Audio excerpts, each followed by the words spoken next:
ସମସ୍ତଙ୍କୁ ପ୍ରଭୁ ଯୀଶୁଖ୍ରୀଷ୍ଟଙ୍କର ମଧୁମୟ ନାମରେ ଆନ୍ତରିକ ନମସ୍କାର। ପ୍ରିୟ ବନ୍ଧୁଗଣ, ଆଜିର ଭିଡ଼ିଓରେ ଆମେ ଦେଖିବା ହିଜକିୟଙ୍କର ସୁଡ଼ଙ୍ଗ।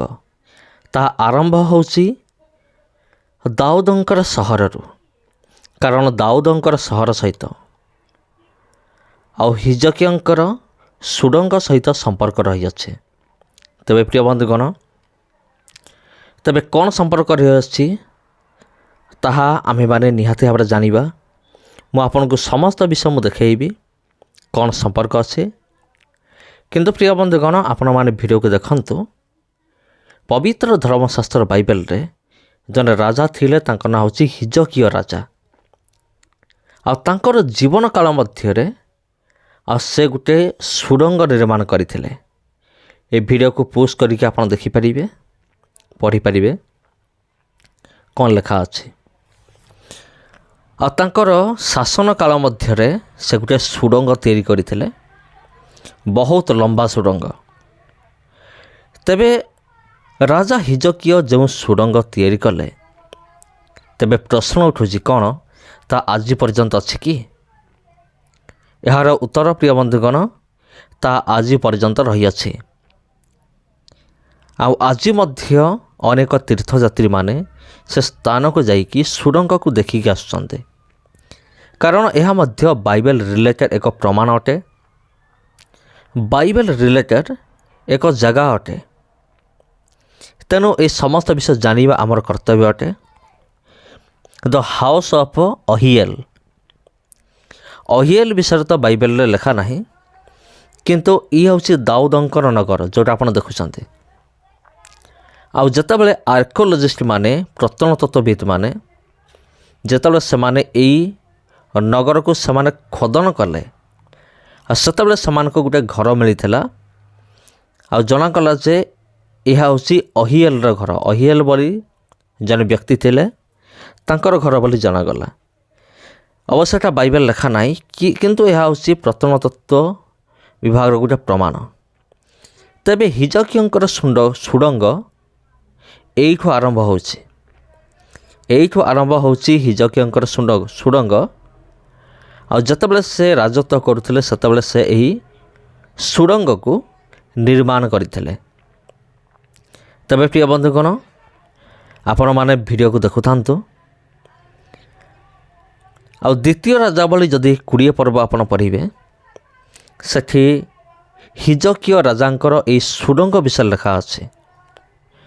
ତେବେ ଦେଖନ୍ତୁ କେତେ ଗଭୀରକୁ ଯିବାକୁ ପଡ଼ିବ, ବହୁତ ଗଭୀରକୁ। ସୁଡ଼ଙ୍ଗ ମାନେ ଏମିତି ସେ ନିର୍ମାଣ କରିଥିଲେ। ଆପଣ ଯେଉଁଟା ଦେଖୁଛନ୍ତି, ଇଏ ହେଉଛି ଏକ୍ଜାକ୍ଟଲି ସେଇ ସୁଡ଼ଙ୍ଗ। ଆଉ ସୁଡ଼ଙ୍ଗ କେଉଁ ଯାକେ ଅଛି, କେଉଁ ପର୍ଯ୍ୟନ୍ତ।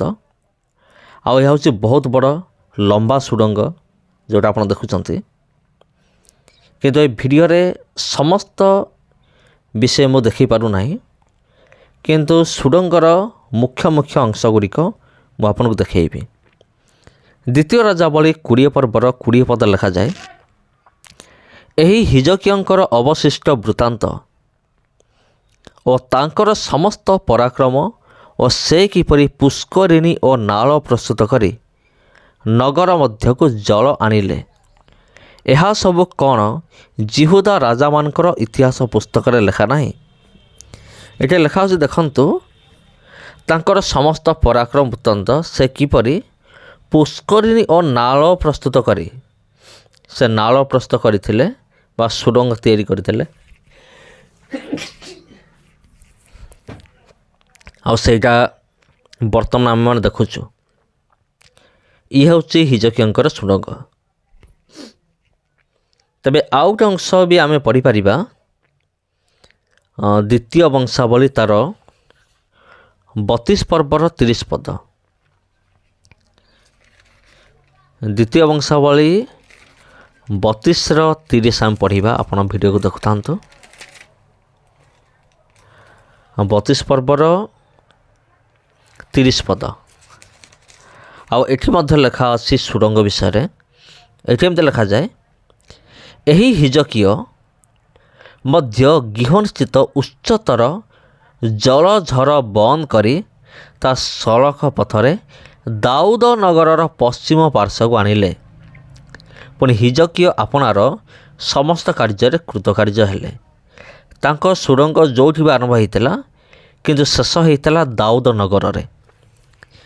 ସେଥିପାଇଁ ପ୍ରଥମରେ ମୁଁ ଆପଣଙ୍କୁ ଦାଉଦ ନଗର ଦେଖାଇଲି, କାରଣ ହିଜକିୟଙ୍କର ସୁଡ଼ଙ୍ଗ ଏବଂ ଦାଉଦ ନଗର ପ୍ରାୟ ପାଖାପାଖି ଅଟେ। ଆଉ ସେଥିରେ ମଧ୍ୟ ମୁଁ ଆପଣଙ୍କୁ ଦେଖାଇଲି।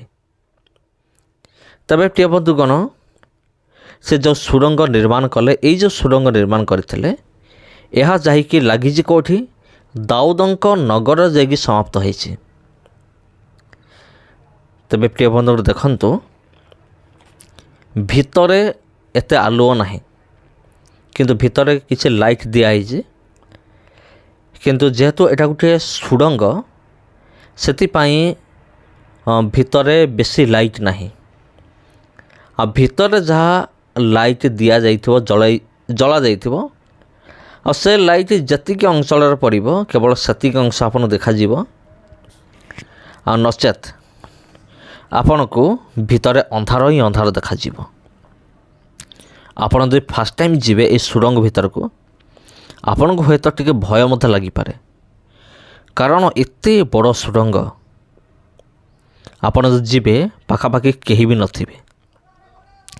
ଆପଣ ସୁଡ଼ଙ୍ଗର ଗୋଟେ ପାର୍ଶ୍ୱରେ ପ୍ରବେଶ କରିକି ଆଉ ଗୋଟେ ପାର୍ଶ୍ୱରେ ଯାଇକି ବାହାରିବେ। ତେବେ ପ୍ରିୟ ବନ୍ଧୁଗଣ, ବାଇବେଲ ହେଉଛି ଏକ ସତ୍ୟ ପୁସ୍ତକ ଅଟେ। ଆଉ ବାଇବେଲ ଭିତରେ ଯାହା ଲିଖିତ ଅଛି, ଯେଉଁ ଦୁଇଟି ଅଂଶ ଆମେ ପାଠ କଲୁ, ଏ ଦୁଇଟି ଅଂଶରୁ ଏହା ଜଣାପଡ଼େ, ଆଉ ଏହା ପ୍ରମାଣ ମିଳେ ଯେ ପବିତ୍ର ଧର୍ମଶାସ୍ତ୍ର ବାଇବେଲ ସତ୍ୟ ପୁସ୍ତକ ଅଟେ।